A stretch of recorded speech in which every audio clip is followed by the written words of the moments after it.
স্বাগত খেলাযোগে আপনাদের সাথে আছি আমি ফাইম রহমান। সাকিব কি সত্যি ফিরছেন? সাকিবকে ফেরাতে বিসিবি কি করছে? সরকারের পক্ষ থেকেও কি গ্রিন সিগন্যাল পাওয়া গেছে? অনেক প্রশ্ন।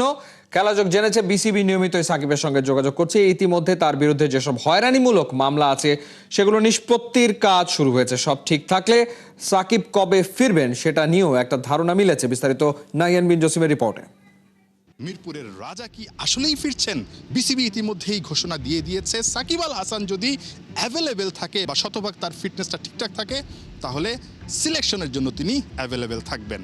ঠিক নতুন আপডেট, একেবারে নতুন আপডেটটা আপনাদেরকে দিতে চাই সাকিবকে নিয়ে।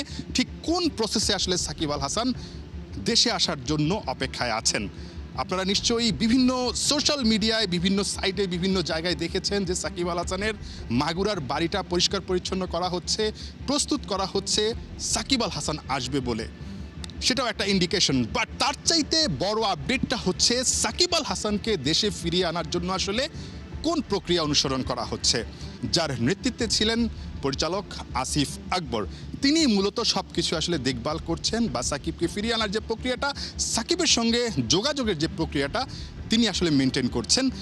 একই সঙ্গে আজকে ভোরবেলায়, যদিও আমেরিকাতে আসলে দিন ছিল, ঠিক আজকে ভোরবেলাতে সাকিব আল হাসানের সঙ্গে যোগাযোগ করেছে বিসিবির পক্ষ থেকে এবং তার সঙ্গে আলাপ আলোচনা করে জানতে চাওয়া হয়েছিল যে কোন প্রক্রিয়াতে আসলে সাকিব আল হাসান ফিরে আসতে পারেন।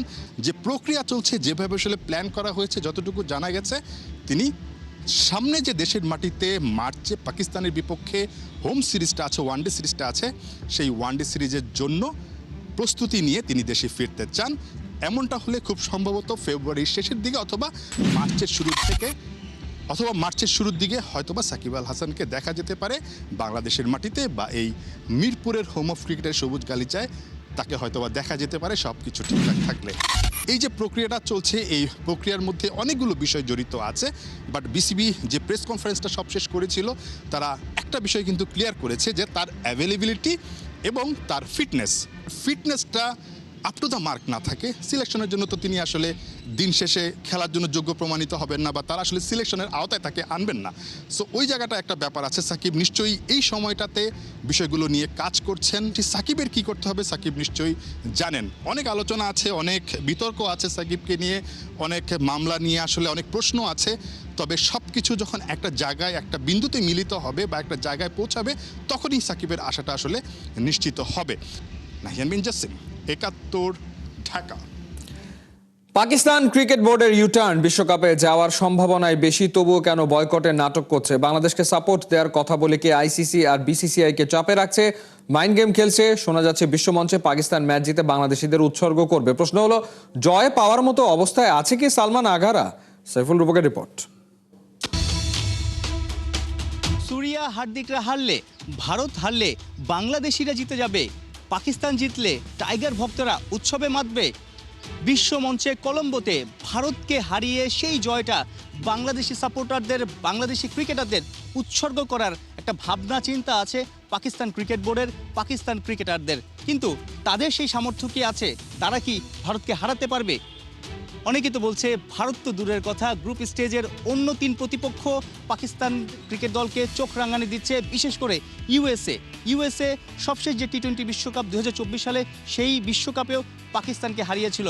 গ্রুপের অন্য ২ দল নামিবিয়া এবং নেদারল্যান্ডসও কম শক্তিশালী না, তারাও জায়ান্ট কিলার।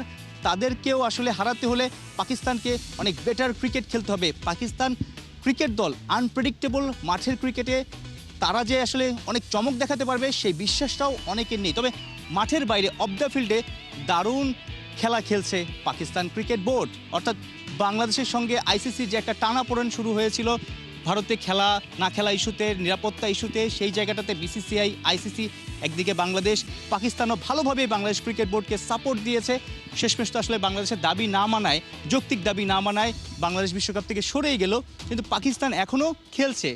এমন একটা ভাব নিচ্ছে পাকিস্তান ক্রিকেট বোর্ডের কর্তারা যে বাংলাদেশের যৌক্তিক দাবির তার পাশে আছে। কিন্তু অনেকেই বলছে যে সাম্প্রতিক সময় দুই দেশে যে টানাপোড়েন, অর্থাৎ ভারত পাকিস্তান এশিয়া কাপে হাত মেলানো হয়নি, ট্রফি নিয়ে একটা নাটকীয়তা আছে, যে কারণে আইসিসি, ইন্টারন্যাশনাল ক্রিকেট কাউন্সিল এবং বিসিসিআই যে ভারতীয় ক্রিকেট বোর্ড, তাদেরকে একটু চাপে রাখার জন্যই পাকিস্তান ক্রিকেট বোর্ড, পাকিস্তান সরকার আসলে চাপে রাখছে। তারা এখনও চূড়ান্ত সিদ্ধান্ত জানায়নি যে তারা বিশ্বকাপে যাবে কিনা। তবে যতটুকু আসলে পাকিস্তান থেকে খবর পাওয়া যাচ্ছে যে পাকিস্তান ক্রিকেট বোর্ড পাকিস্তান দলকে বিশ্বকাপে পাঠাবে, অলরেডি টিকিটও বুকিং দিয়ে দেওয়া হয়েছে।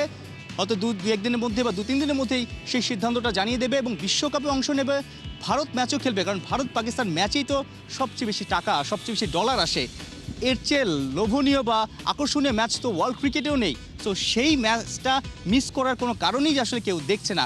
তবে বাংলাদেশকে সাপোর্ট যে বিষয়টা, সেটা বিশ্বকাপেও চলমান থাকবে পাকিস্তানের। পাকিস্তান যদি বিশ্বকাপে ম্যাচ জিতে সেই জয়গুলো বাংলাদেশিদের উৎসর্গ করবে, বাংলাদেশিদের পাশে থাকার যে বার্তাটা সেই ম্যাচ জয়ের পর জানাবে। কিন্তু ম্যাচ আসলে জিততে পারবে কিনা, বড় ম্যাচ ভারত ম্যাচ, সেই ম্যাচেই আসলে পাকিস্তান জিততে পারবে কিনা সেটাই অনেকে শঙ্কা করছে। তবে ভারত পাকিস্তান ম্যাচ নিয়ে কলম্বোতে অনেক নিরাপত্তা ব্যবস্থার জোরদার থাকবে। শ্রীলঙ্কা সরকার থেকে জানিয়ে দিয়েছে সেই ম্যাচকে কেন্দ্র করে সর্বোচ্চ নিরাপত্তা ব্যবস্থা থাকবে, কারণ দুই দেশ থেকেই, ভারত এবং পাকিস্তান দুই দেশ থেকেই অনেক সংবাদকর্মী যাবে, অনেক দর্শকরা যাবে। তো একটা উৎসবমুখর পরিবেশ থাকবে। 15 ফেব্রুয়ারি পাকিস্তান জিতলে, ভারত হারলে বাংলাদেশিদের জয় হবে।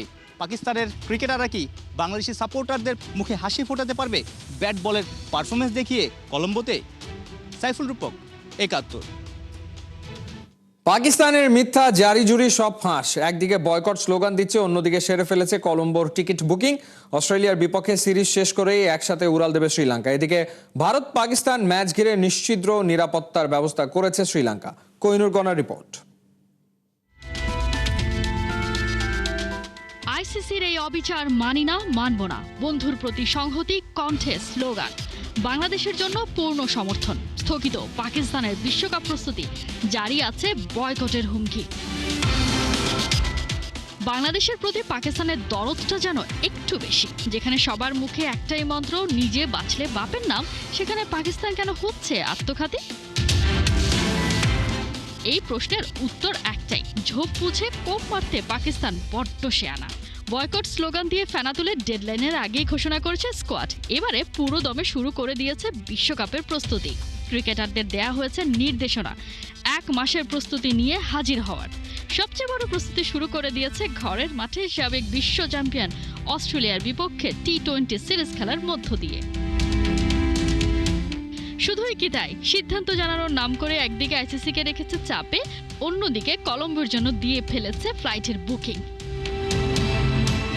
টেলিকম এশিয়া স্পোর্ট বলছে এরই মধ্যে কলম্বোর জন্য তাদের ফ্লাইট বুক করে ফেলেছে। অজিদের বিপক্ষে 3 ম্যাচ টি-20 সিরিজ শেষ হলেই সালমান আলী আগার নেতৃত্বাধীন দলটা অস্ট্রেলিয়ার সঙ্গেই কলম্বোর উদ্দেশ্যে উড়াল দেবে। রিপোর্ট আরও বলছে শুক্রবারের মধ্যেই পিসিবির চেয়ারম্যান মহসিন নকভির কাছ থেকে আসবে চূড়ান্ত সিদ্ধান্ত। গুঞ্জন আছে 15 ফেব্রুয়ারি ভারতের বিপক্ষে ম্যাচটা বয়কট করতে পারে পাকিস্তান। সেটার সম্ভাবনাও এখন অনেক কম। বিশ্বকাপের সবচেয়ে সেনসিটিভ ম্যাচটাকে হোস্ট শ্রীলঙ্কা দিচ্ছে হাইয়েস্ট প্রায়োরিটি। দেশটির স্পোর্টস মিনিস্টার নিশ্চিত করেছেন ভারত পাকিস্তান ক্ল্যাশে থাকবে নিশ্চিদ্র নিরাপত্তা। অতঃপর হিসেবটা জলবৎ তরলম। বাংলাদেশের জন্য নিজেদের সর্বনাশ ডেকে আনবে না পাকিস্তান। 7 ফেব্রুয়ারি শুরু হওয়া টি-20 বিশ্বকাপে উদ্বোধনী ম্যাচটাই খেলবে সালমান অ্যান্ড কো। কোহিনুর কণা, 71। সাফ ফুটসাল চ্যাম্পিয়নশিপের প্রথম আসরে অপরাজিত চ্যাম্পিয়ন হয়ে বাজিমাত করা বাংলাদেশের মেয়েরা বৃহস্পতিবার সন্ধ্যায় ফিরেছে দেশে। বিমানবন্দরেই পুরো দলকে দেওয়া হয়েছে ফুলেল শুভেচ্ছা। সাবিনাদের বরণ করে নিতে বিমানবন্দরে উপস্থিত ছিলেন বাফুফের সহ সভাপতি ফাহাদ করিম। পুরো দলকে ছাদ খোলা বাসে দেওয়া হয়েছে সংবর্ধনা। সেই বাসে করেই চ্যাম্পিয়নদের নিয়ে আসা হয় হাতিরঝিলে। সেখানে আয়োজন করা হয়েছে বিশাল এক গ্র্যান্ড রিসেপশনের অনুষ্ঠান। শেষে জলসিঁড়িতে হবে নৈশভোজ। পুরো সংবর্ধনা কার্যক্রম শেষে চ্যাম্পিয়ন ফুটসাল দলকে নেওয়া হবে গুলশানের একটি হোটেলে। চ্যাম্পিয়ন্স লিগের লিগ পর্বের পর্দা নামতে এবার শুরু হচ্ছে বেঁচে থাকা লড়াই নকআউট প্লে অফ। 36 দলের দীর্ঘ যাত্রার পর টিকে আছে মাত্র 24টি ক্লাব। আর সেই উত্তেজনার পরের অধ্যায়ে লেখা হবে শুক্রবার সুইজারল্যান্ডের এক শহরে।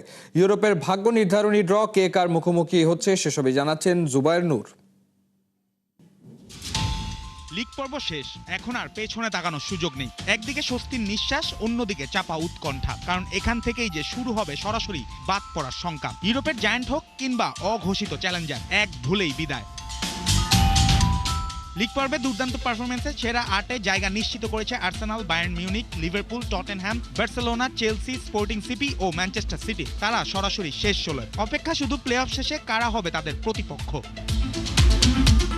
এবার সেই প্রতিপক্ষ নির্ধারণের মঞ্চ শুক্রবার সুইজারল্যান্ডের নিও শহরে ইউএফএর হাউস অফ ইউরোপিয়ান ফুটবলে অনুষ্ঠিত হবে champions league knockout play of draw. Bangladesh সময় বিকেল 5টা। ড্রয়ের নিয়মও পরিষ্কার। লিগ পর্বে 9 থেকে 24 নম্বরে থাকা দলগুলোকে করা হয়েছে সিডেড ও আনসিডেড জোড়ায়। 9-10 খেলবে 23-24-এর বিপক্ষে, 11-12 মুখোমুখি হবে 21-22-এর, 13-14 বনাম 19-20 আর 15-16 খেলবে 17-18-এর সঙ্গে। একই দেশের ক্লাব মুখোমুখি হওয়ায় নেই কোনো বাধা। এবারের প্লে অফ ব্র্যাকেটেই জমে উঠেছে উত্তেজনা। রিয়াল মাদ্রিদ অথবা ইন্টার মিলান, সামনে বেনফিকা কিংবা বোর্ডো গ্লিম, পিএসজি অথবা নিউক্যাসল মুখোমুখি হতে পারে মোনাকো বা কারাবাগে, ইউভেন্টাস কিংবা আতলেতিকো মাদ্রিদের সম্ভাব্য প্রতিপক্ষ গালাতাসারাই বা ব্রুগ, আর আতালান্তা অথবা লেভারকুজেন চ্যালেঞ্জ নিতে পারে ডর্টমুন্ড কিংবা অলিম্পিয়াকোস। এই প্লে অফই শেষ নয়, এখান থেকেই শুরু হবে 2 লেগের যুদ্ধ। প্রথম লেগ 17 ও 18 ফেব্রুয়ারি, দ্বিতীয় লেগ 24 ও 25 ফেব্রুয়ারি 2026। লিগ পর্ব শেষ, কিন্তু ইউরোপের রাজ সিংহাসনের লড়াই তো এখনই জমে উঠেছে। শুক্রবারের ড্রতেই স্পষ্ট হবে কার সামনে স্বপ্ন আর কার সামনে দুঃস্বপ্ন। চ্যাম্পিয়ন্স লিগে এখন একটাই প্রশ্ন, কে যাবে বহুদূর আর কে থামবে এখানে। জুবায়ের নূর, 71। ইউরোপীয় ফুটবলের রাজ মুকুট চ্যাম্পিয়ন্স লিগ, আর সেই মুকুটের লিগ পর্বের শেষ রাত যেন রীতিমতো আগ্নেয়গিরির অগ্নুৎপাত। একসঙ্গে 18টি ম্যাচ, এক নিঃশ্বাসে 36টি দল, গোলের বন্যায় 61 বার কাঁপল জাল। শেষ সেকেন্ডে গোলরক্ষকের হেডে ভাগ্য বদল, জায়ানদের হোঁচট, রেকর্ডের জন্ম যেন ফুটবলের এক মহাকাব্যিক রাত। 2025-26 মৌসুমের ম্যাচ ডে 8-এর সেই অবিশ্বাস্য গল্পগুলো আরও জানাচ্ছেন জুবায়ের নূর। একই সময় ইউরোপের আকাশে ভেসে বেড়াচ্ছে একটাই প্রশ্ন, কে থাকবে কে হারবে। কোথাও শেষ 16-র উল্লাস, কোথাও নিঃশব্দ বেদনার কান্না। 90 মিনিটের ঘড়ি থেমেছে, কিন্তু নাটক থামেনি এক মুহূর্তের জন্য।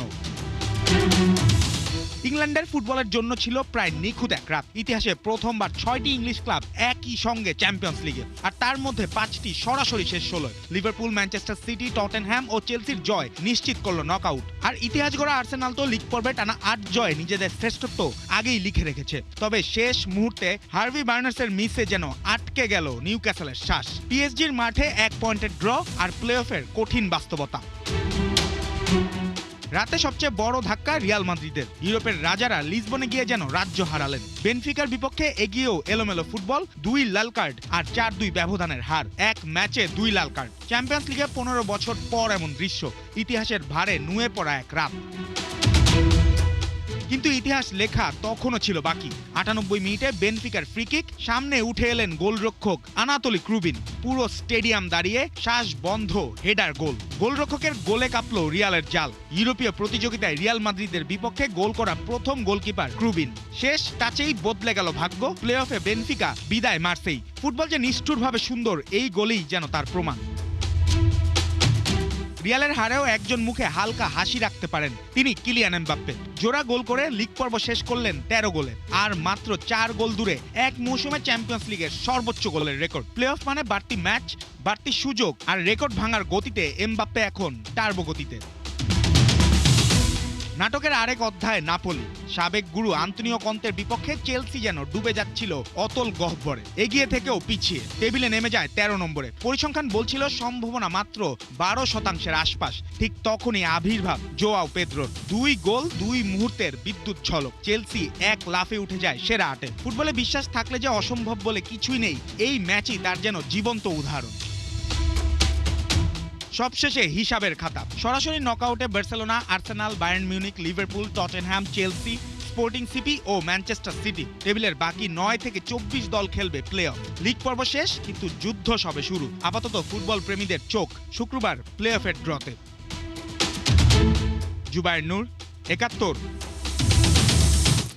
এই ছিল এই মুহূর্তের খেলাযোগে সরাসরি সংবাদ অনুষ্ঠান। দেখতে চোখ রাখুন 71-এর ফেসবুক পেজ এবং সাবস্ক্রাইব করুন 71-এর ইউটিউব চ্যানেল। 71-এর সাথেই থাকুন।